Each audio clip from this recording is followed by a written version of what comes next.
Good morning mga kabady. Mapagpalang araw sa ating lahat. Nandito ako sa siway namin mga kabady, nakaparada. Inamaga ako paglabas sa Pantalan mga kabady, sa port area. Ito yung kabayo ko mga kabady. Dideliver ako sa Valenzuela mga kabady, Sentrum. Magla-live ako ngayon. Samahan nyo ako mga kabady ha. Tara mga kabady, para makita nyo kung gaano kaluwag yung Valenzuela. Andito na ako sa loob ng aking unit mga kabady. Papaalis na rin ako. Punta ako na mga kabady sa Sentrum Valenzuela ulit.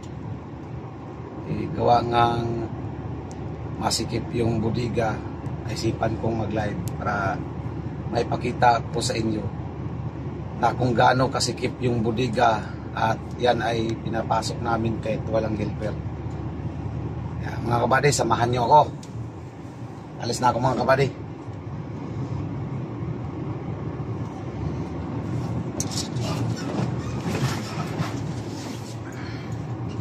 Ay, mamaya na ako mag-seatbelt mga kabady. Sa loob pa ako ng garahe.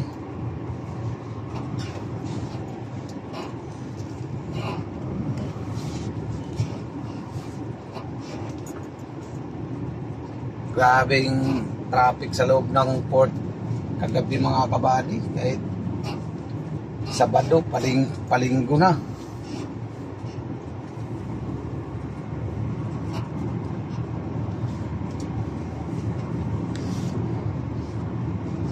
Palabas ako ng pier, alas 5:30 na ng umaga.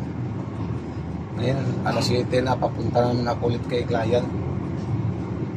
Kasi nag-advise sa akin na kailangan mga 8, ando na raw ako sa bodega.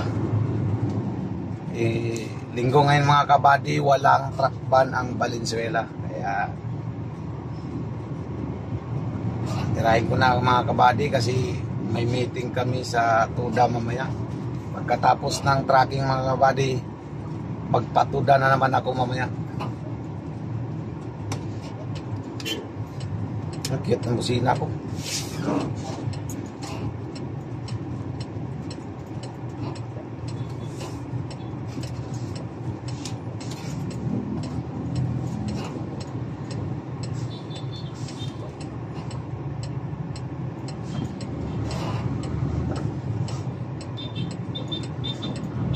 Mga single talaga kukulit. Kaya kayo mga single dyan, huwag kayo makulit ha.